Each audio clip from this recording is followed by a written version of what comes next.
Now, using Logic Live and using MainStage. So it took me a long time to get into MainStage. I only just recently started really looking at it seriously. Because Logic is so flexible, and as I show you later with other things that you can do in Logic, there's so much flexibility within Logic.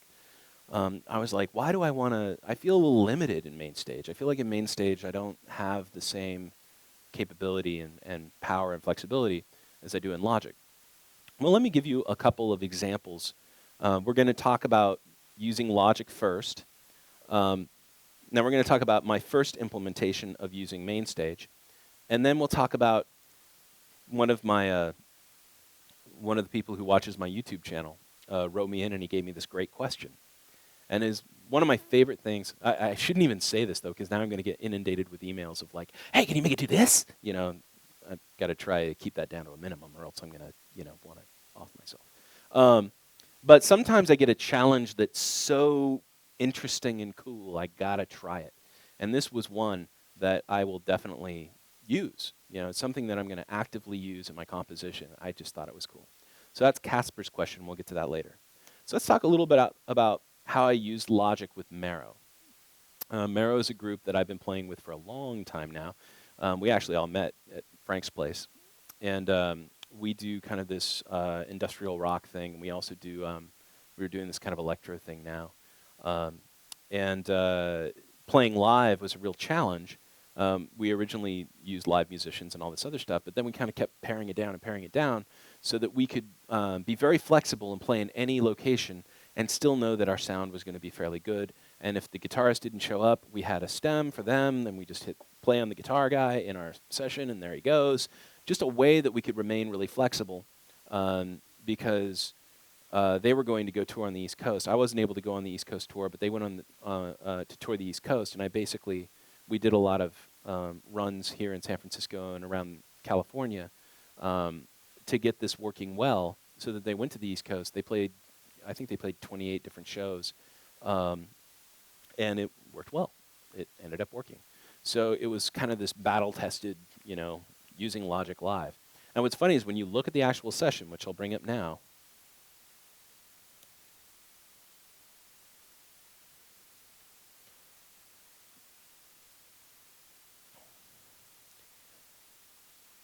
so the other thing I tried to do is I made this so that if my computer crashed, it would still load fairly quickly.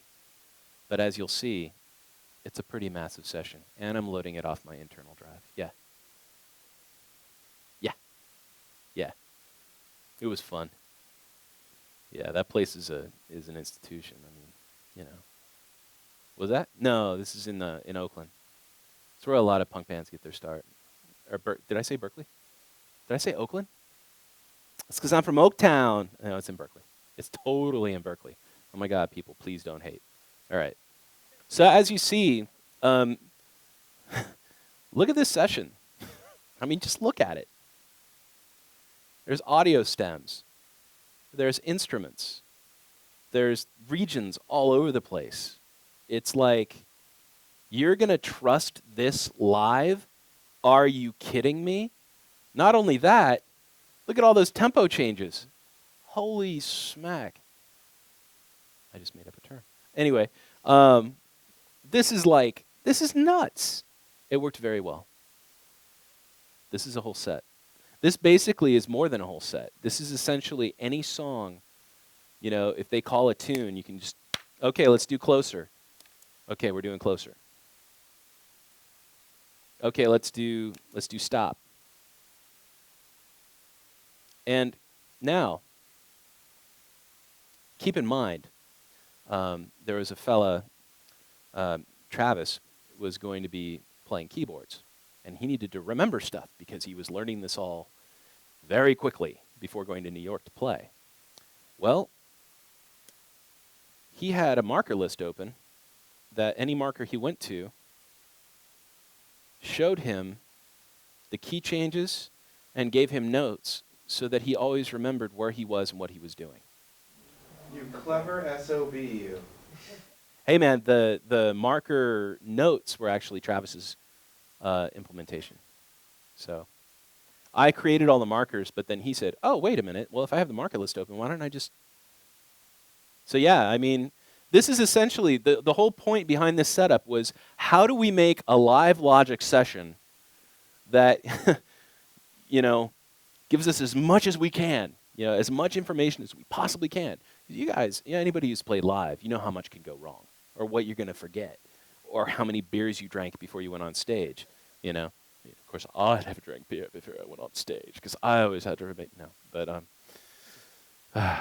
you know, I mean, that's the funny thing. I end up being really boring as a live guy just because I was trying to keep all this stuff in my head. But this is a way to keep all your notes together so that as you're playing through your set, there's like tons of notes there. So that's very, very cool.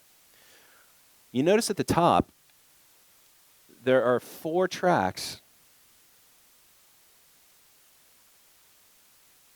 Front mic, alt mic, backing vocal, and then there's this one, which was probably my mic. So at any time, here's the thing. You see this box right here? This is called an 828 Mark II. I can't really lift it, but if you look at it, it's totally beat up. And that's because everything ran through this. Everything. All of the vocalists, all of the instruments were coming out of it and into it. The guitarist was coming into it. The guitarist had his own keyboard setup and drums. That came into it. The vocalists were coming into it. And then everything that I was playing was coming out of it. So when they went to a gig, you know, or if we play a gig here, what's pretty rad is if you go into the place, you have to suss it out and see how much flexibility you're going to have with audio in whatever venue you're going to be in. You walk into the venue, you see that the person who's supposed to be mixing your sound is drunk and late.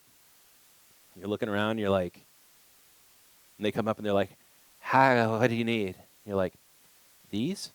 This is left. This is right. Plug this in, pan it left. Plug this in, pan it right. I'll control everything from the stage. You go have a beer. You know, that was the whole point because, you know, when they were playing out a lot, they realized, we came to realize that every situation that we played in was different. And, you know, it's a little bit too much of a pain to go out and take your own PA. Ultimately, that'd be awesome. Or to just find a local, you know, somebody local who can bring a PA that's totally awesome. But I mean, there were some points, we played in Santa Monica one time and we walked in and we looked up and they had like awesome JBL full range killer monitors for the, you know, they're on the floor pointed up at you. And then their PA system was actually like home speakers, like home stereo speakers. So we ended up taking those, the monitors that were on the ground, flipping them on end, turning them around, and using those. You know? I mean, because the thing is, you have to be that quick and that flexible in these environments. So depending on what environment we were in, and what environment they were in on the East Coast, you could actually choose. You see here that I have output 3 and 4 for all the vocals. And then I have stereo out for all my instruments.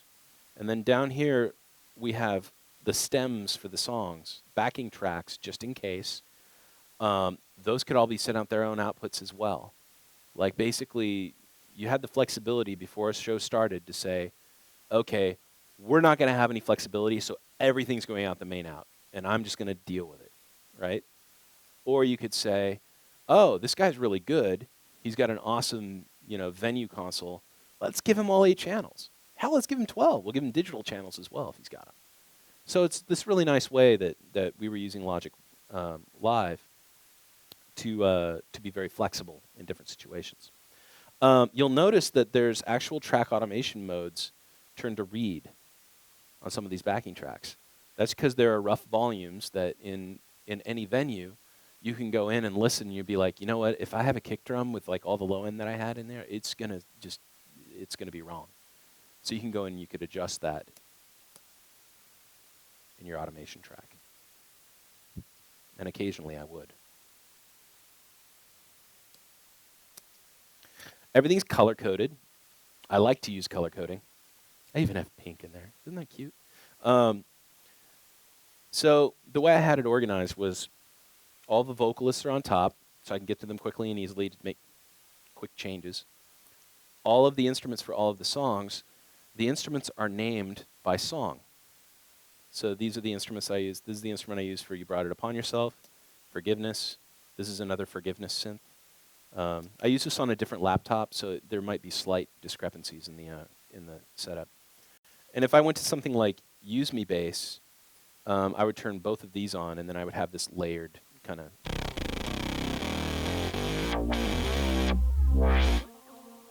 And there's like this vocal patch like sitting on top of it. I would also do things in Logic, like I would split the. If I was on bass, I could play bass, and then go to a vocal patch.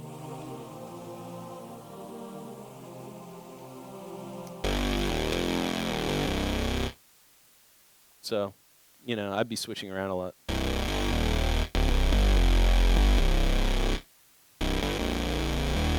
Trying to see if I remember the part.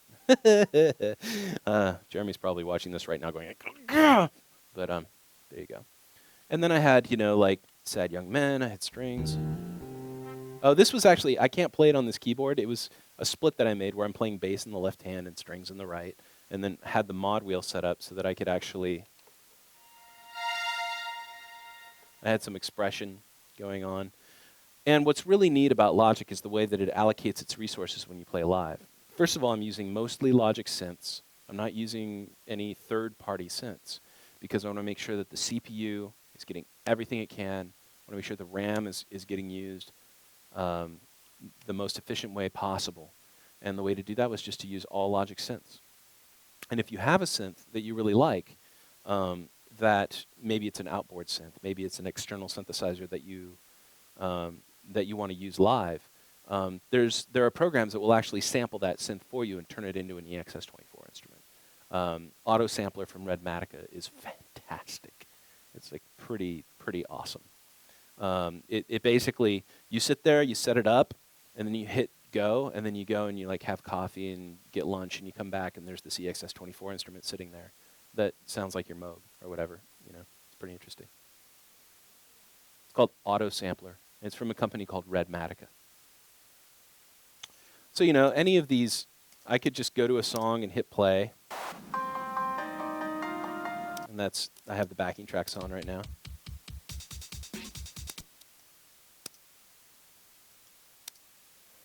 And it was really easy to kind of bop around.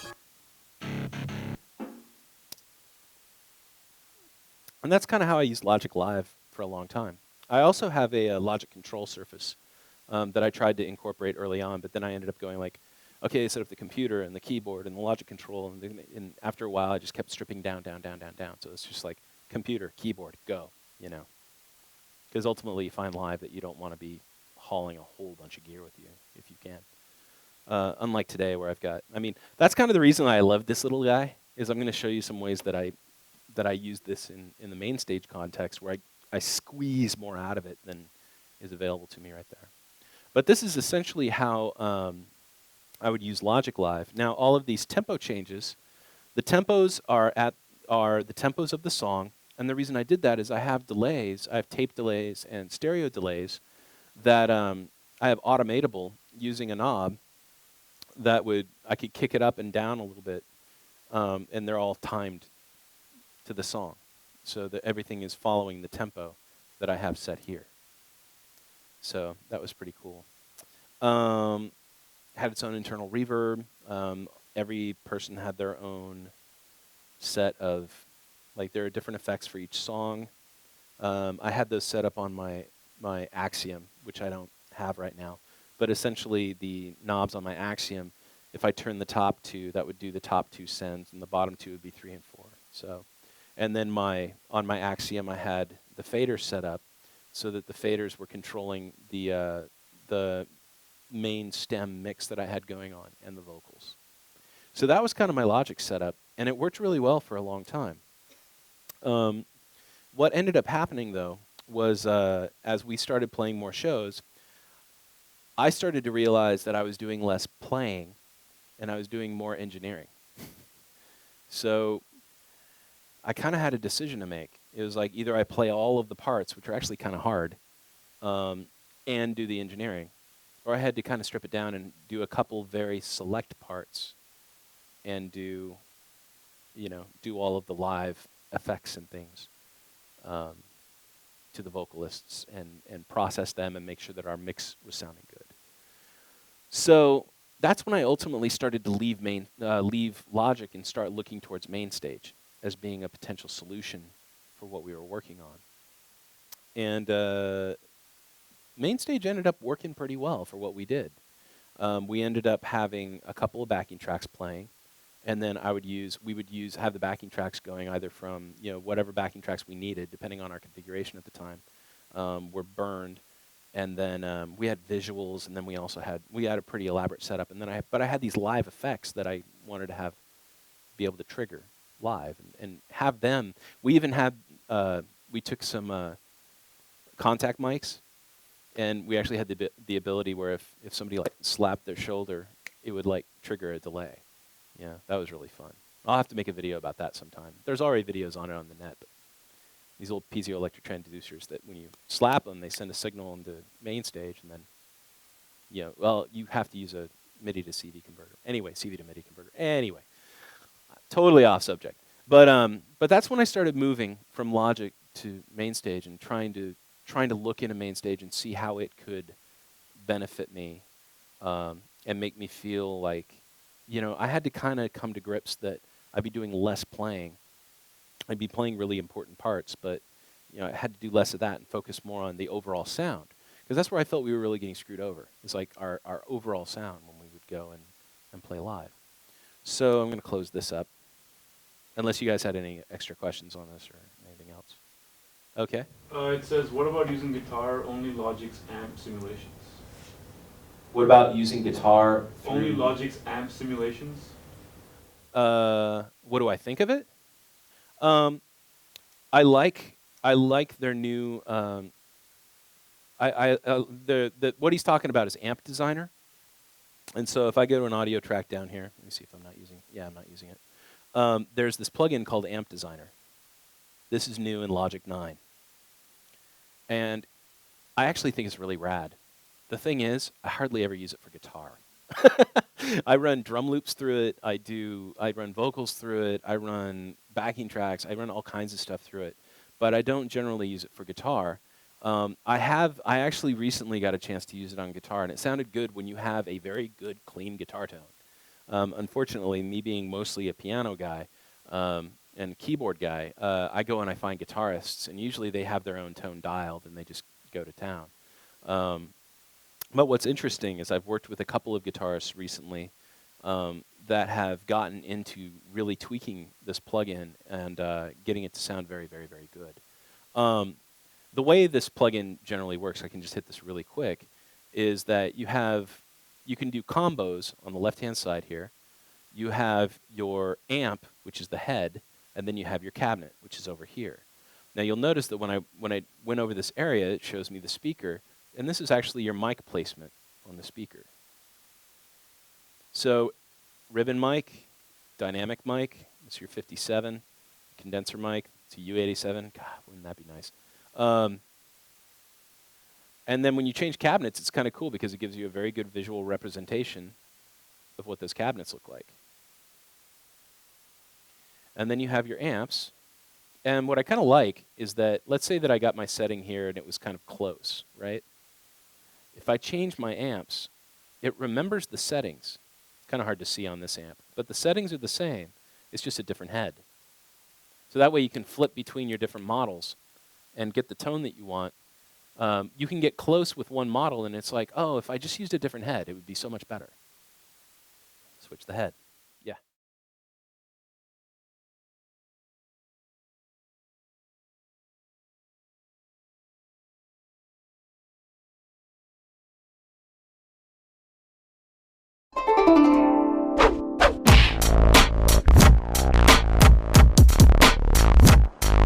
Okay, so anyway, like,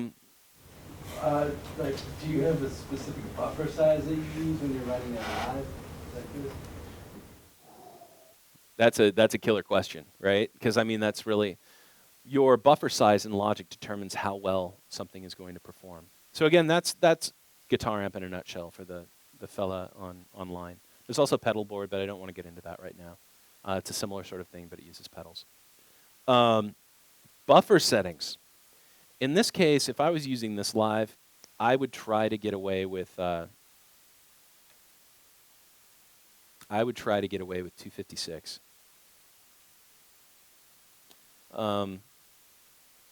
If I was feeling really, really good about my computer and everything else, and I'm running off my internal hard drive as well, which is not smart, right? I would have this set at 128 if I felt like, because here's the thing: if you're playing live and you get a buffer underrun, this is one of the things about using Logic versus MainStage, right? MainStage is going to keep trying to trudge on. Logic will not.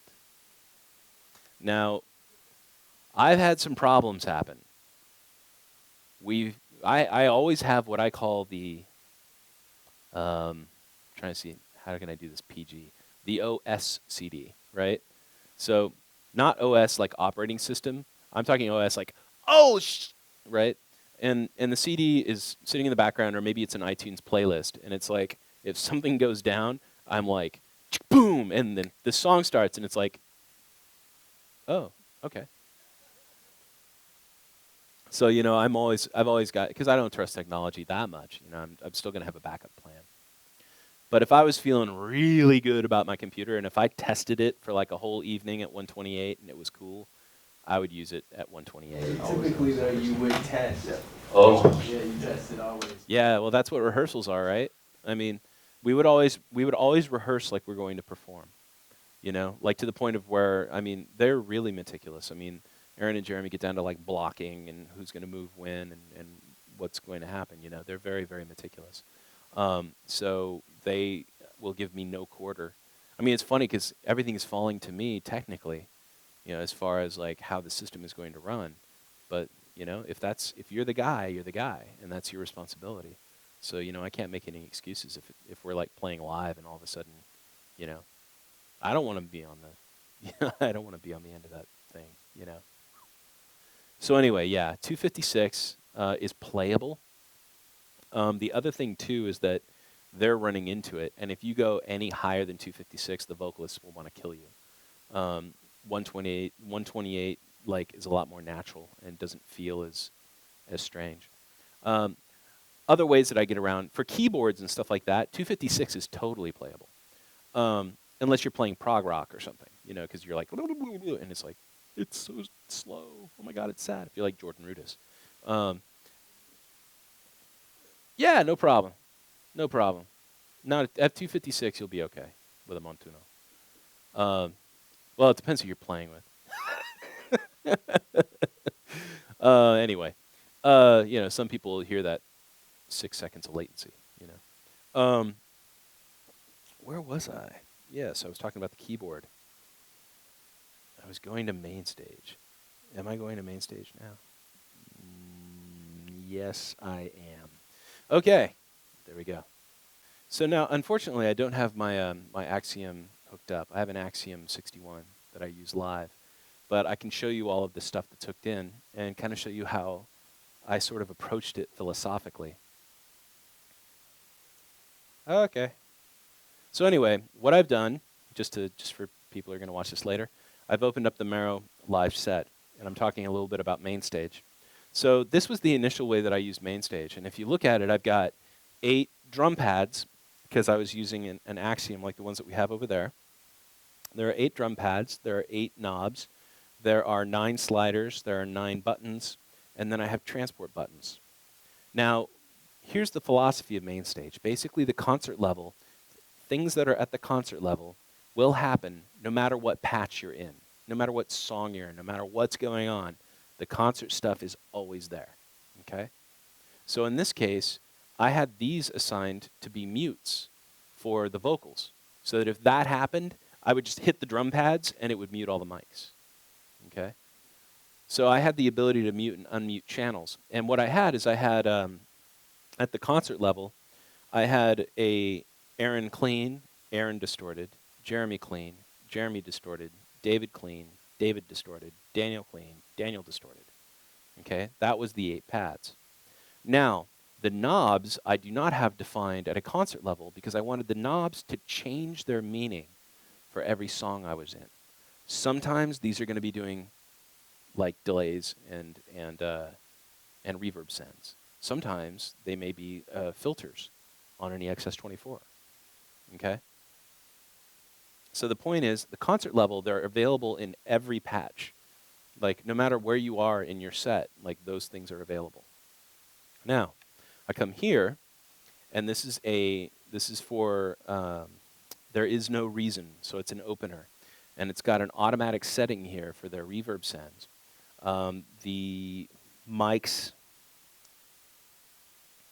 are on and ready to go. The 3 mics are on and ready to go. They're already sending to the reverb send and everything else. So this is a good default setting for this patch.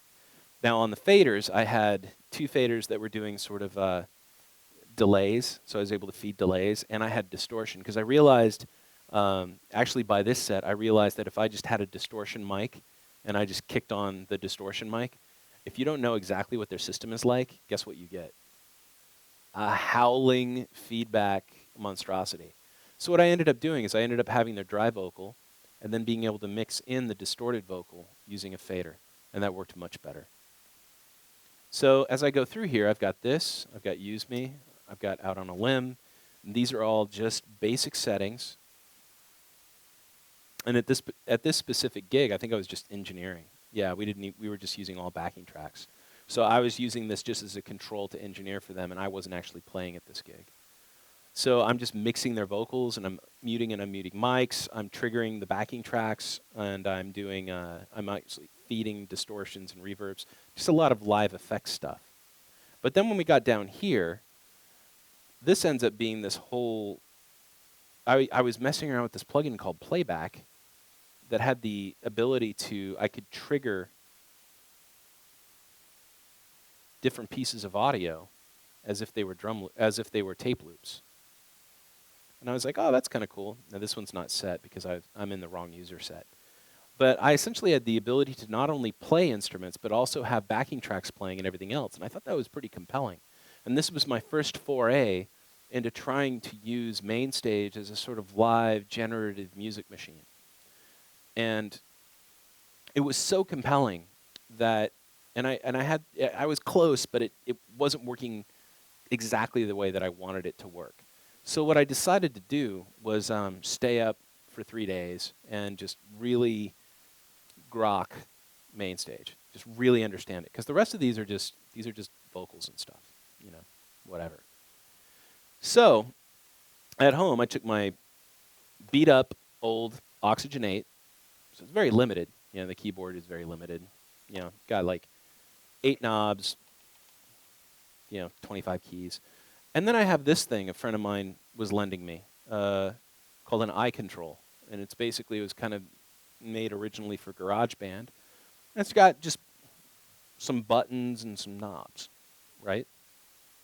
So then I'm like, okay, well, let's see what I can do with this.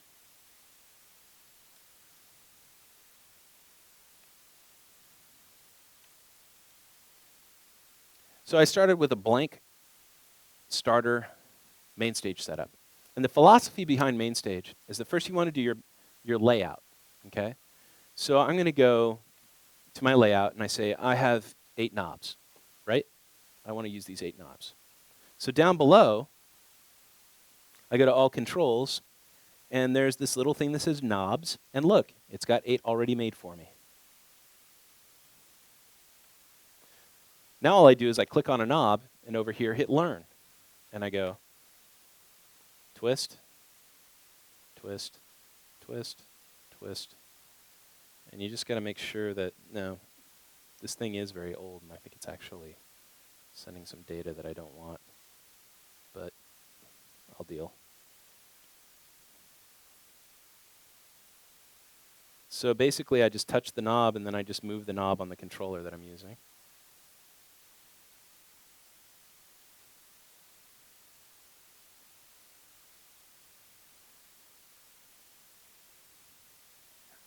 Okay, so now these should all be assigned. Okay, so that's the first thing you do in main stage is you say, I have these knobs, and then you just map the knob, right? This particular knob is sending out pan, which is kind of a pain, but that's okay. I can deal with that later. I would either change the controller coming out of here, or I would change the message in here. But for now, I'm just going to keep it. Now, what else do I have? Well, I've got some benders. So let's see, what can I use for that? Well, if I grab a keyboard and drag that in, and I'm going to say the device is my port 1 key station. And hopefully, it shows the notes coming in.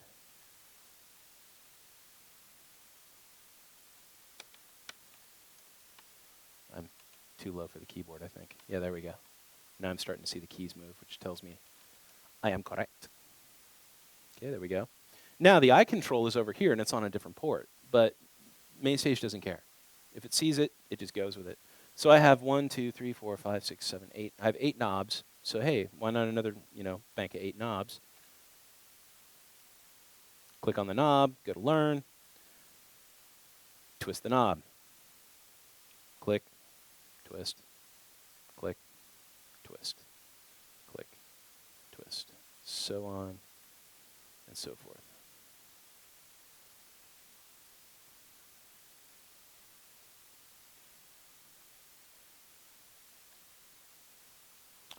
So basically, it's going to handle all your port control, and it's going to handle like what this thing is and what this thing is. And if this thing is sending a specific kind of controller message that matches this, it doesn't care because they're both on separate MIDI ports. Okay, so this just kind of takes care of all that. And then if I wanted to do transport controls, I've got some cool looking transport controls here. So I might go and create some buttons. Let's see, I've got what? Maybe 5 buttons that I care about. So I can drag them in individually if I want. 1, 2, I'll open this up a little bit. 3, 4, 5. And as you see, they got this cool way that they kind of line everything up to each other. And then if you want it to kind of look a little slicker, you select all of these, and then you right-click and you say Group. And it kind of puts them in this little box, and they move together. So then after you do that, I'm just going to set that up for now. I'm not going to go through the entire setup, because I'll show you guys where I kind of went with this in a little bit. But I go to Edit. Now, in the Edit screen, this is where you assign what does what. So at a concert level, I might go to a concert level and say, at the concert level, okay, these things are playback, right? So we can play, we can switch patches. I'm going to go to, I didn't assign this, did I? Bad me. Learn, punch, learn, punch, learn. There we go. Much better. There we go. So I go to Edit. Now, at the concert level, I click on one of these, and let's say this one looks like this one on my control surface looks like a rewind button. So now what I can do is I can either click on it and then hit map parameter and go find something to map it to. Like I can go map parameter and then say, hey, mute that. And it's like, all right, sure, no problem. But I don't want to do that. So what I do is if I want to take that mapping out, okay, right now it says attributes, mappings, and then it's set to mute. I can go ahead and reassign that.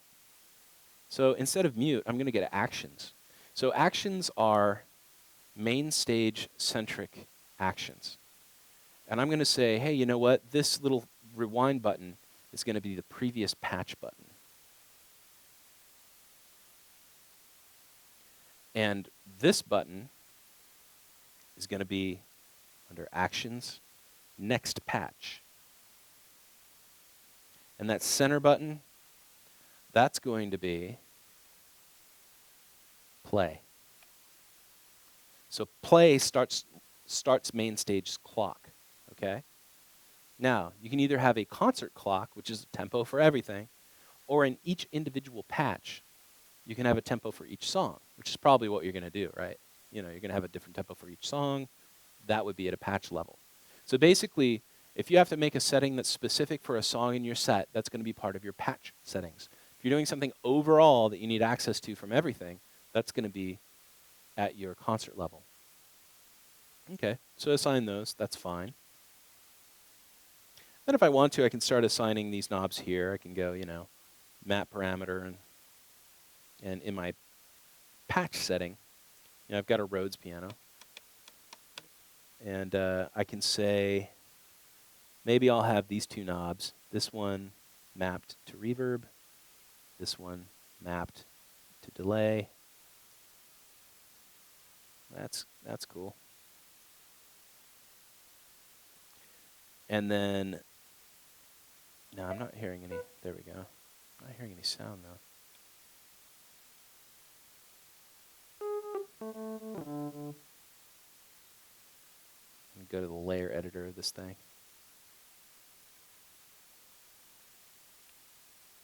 Oh, is it that I'm in the wrong octave? Yeah, it is.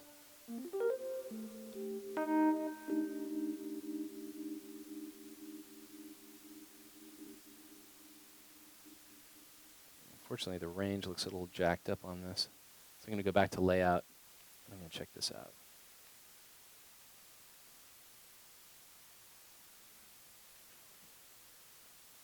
Yeah, unfortunately, this controller is sending weird data. I think what I might do instead is I'll use this. There we go.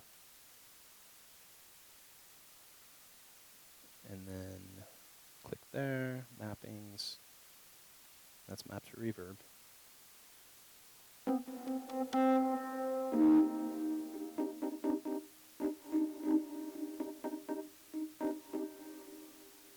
So anyway, that's basically how you start laying out your session. And then for each new song, you might keep most of this intact, so you can actually just copy-paste. And then with this one, you choose a different sound. Like you go in and you go, oh, I actually want organ on this. And all your third-party plugins and all that stuff will come up too. Overloading the system. Thank you. I have one of my controllers is spitting out some errant MIDI data. But I kind of wanted to show you, I wanted to jump, this is how you lay it out. And then when you're in performance mode, this just shows you nice big, representations of your knobs and your faders and your sliders and stuff. When you're on stage, it's easy to see in the dark. It's very cool.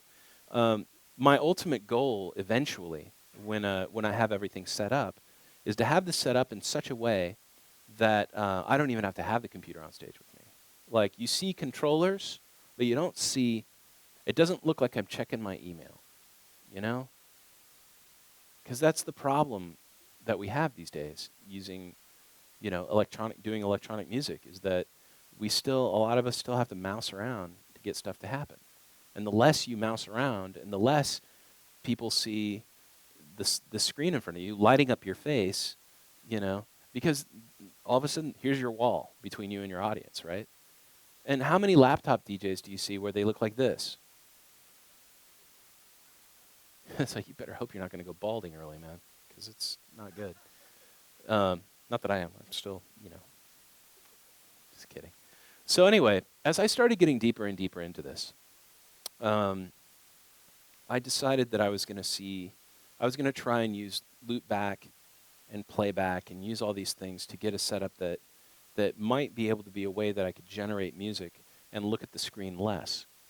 There were certain things that I wanted on the screen still, and I still haven't gotten fully away from it. But I definitely have taken a lot of strides closer to getting it to happen. And let me go to my settings real quick. Output 1 and 2. D, would it be possible to put the screen by your feet, sort of the same way you'd read music from your feet? Yeah, totally. Or off to the side. That's also a good way to do it. But, the biggest point is that you want to try and get your controllers doing your stuff and not you. Like, just get that mouse away, right?